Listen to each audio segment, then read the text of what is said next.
Hello, good to see you. Lovely to see you. Thank you so much. Good afternoon, folks. I am very glad to mix it up a little bit.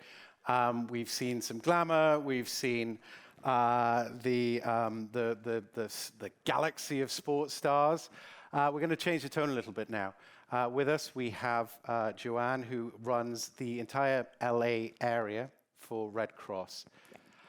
10 million souls, I believe, fall under your purview. I'd like to begin, can we give these folks a little bit of a state of the state? What's happening in California? I hear it was 104 in Beverly Hills over the weekend. We have homelessness, COVID, wildfires. What's the state of California by the numbers right now? Yeah, great question, and thank you, everyone. So, Red Cross, when you think of Red Cross, you think of big disasters, and that certainly is part of what we do. In fact, for those from California, which most of you are, we didn't have to look too far this summer with the wildfires. Devastating now, right? You read about it, and now it almost seems commonplace when there's a 1 million acre plus wildfire. Yeah, how many of you were touched by the wildfires? Just a show of hands. Yeah, or knew somebody very close to you who was. Yeah. This is something very real. It is real. In fact, it hit home just a few years ago, about 3 years ago this month, the Woolsey fire, which was up in Santa Monica Mountains in Malibu. And I think for a lot of us in LA, it really brought it home for us. I have a story. So we had a volunteer who had to evacuate.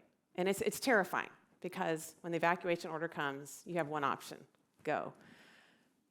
Fled with his family, went to Anaheim, realized he was safe, right? Okay, family stable. Called us up and he says, put me in.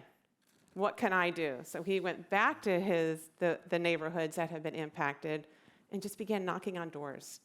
Are you okay? Do you have what you need? And he was wearing that Red Cross shirt, and he said, people open the door because it was an old friend in Red Cross. So sort of the state of California, so I was talking about disasters, we're known for that, but I think like all of us, COVID certainly is impacting us significantly. But I would say possibly an advantage that Red Cross has, this is not our first pandemic. We've been through many pandemics. The 1918 flu, even more recently with Ebola and Zika. So we knew we had to adapt very quickly. We rewrote our protocols. And so the question was, how do we continue to deliver our mission, which is typically very much in person and usually involving a lot of hugs, to going safe, providing safety for the workforce, which is volunteers, and meeting the needs of our clients. And so we pivoted a lot, right? I think that's the word of the past year. We pivoted. So how do we deliver virtual help? How do we get funds into people's hands who need it? How do we make sure we're still collecting blood every day? Because that's still needed, that's safe. How do we guys supply 40% of America's blood? And of course, that can't stop. Right, yeah. There is no replacement for blood. Do we have any blood donors in the audience? They're kind of my heroes. Oh, Thank bless you. Thank you.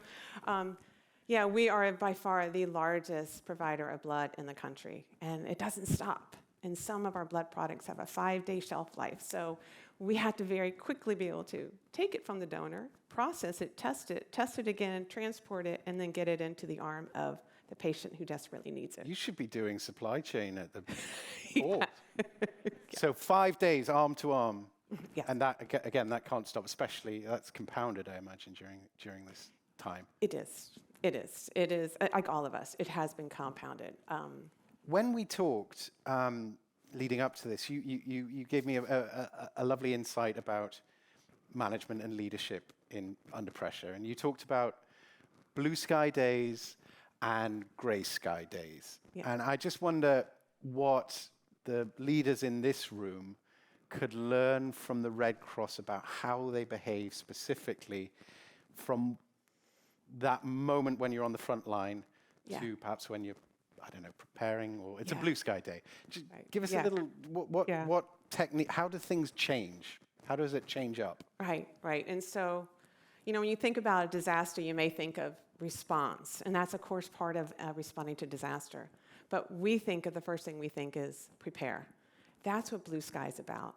That's when we're recruiting our volunteers, training them, making sure we have all the tools, making sure we have the supplies and the trailers positioned everywhere, that we're up to date, that we know all of the key partners in the community, that we have the relationships with everyone from the person running that small community center in a certain part of town to an elected official, to our government officials, to our donors. So that's really that busy time of making sure that we're ready, because a wildfire is what we call no notice, right? It happens.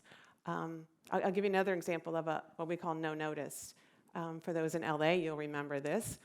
Just a few months ago, there was a terrible explosion of illegal homemade fireworks and destroyed multiple homes and businesses. And Red Cross, immediately, we stood up a shelter. We were there supporting those folks they had to leave their home. And these were folks who may not have had the resources to go get a hotel or to go somewhere else or jump in a car that they didn't have. So we feel like, even though we're known for maybe those big disasters, it's really those everyday disasters. So we have made a commitment to the community to always be ready and to respond to those disasters with compassion and with care. So on your worst, on somebody's worst day, you've always got to be at your best. Yeah. I'm interested in terms of what these folks could. I wanted to talk specifically. Yeah, let me just check my notes. Yeah. Now I wanted to get this right. Your organization is 90% volunteers. So how do you lead an organization where you are so reliant on people's goodwill to show up? How do you, and volunteer, emphasis on volunteers. So money is not necessarily a lever here. No. How do you galvanize? I mean, how many people are we talking about in just? So in Los Angeles, we have over 8,000 trained volunteers. Trained, right. So, and how on earth do you seek to lead people where you can't necessarily be a dictatorial leader? You can't say, okay, decisions made, go do it. Right. The volunteers we have, we do think they are incredibly special, and they are. They're humanitarians. And what we share is values. The mission speaks to their heart. Some of them either they have that Red Cross story, they were helped, they feel fortunate, they want to be a part of something maybe bigger than them. And when we talk about the volunteers, we have volunteers who deploy to disasters, and some will actually save up at their job year-round with their paid time off and use that so they can deploy for 2 weeks to an assignment where they're sleeping on a cot, eating really bad food, and working 12-hour days. That's So their holiday. It's hard to describe the commitment that they have. So for us, for our volunteers, we make it a priority, one, that they're safe. We make it a priority that they feel valued, that they have opportunities to grow. Because the volunteers at Red Cross, they hold high-level leadership positions. They are running our disaster relief operations. They are running our programs and our feeding programs and our shelter programs. So it's important for us to continue to thank them, to acknowledge their work, but we're always recruiting. Well, that's it. If you're a leader in this room and you've got time, let's give it to the Red Cross, shall we? Thank you so much for everything that you do, for the people that you do it for in this room as well. I think I speak on their behalf.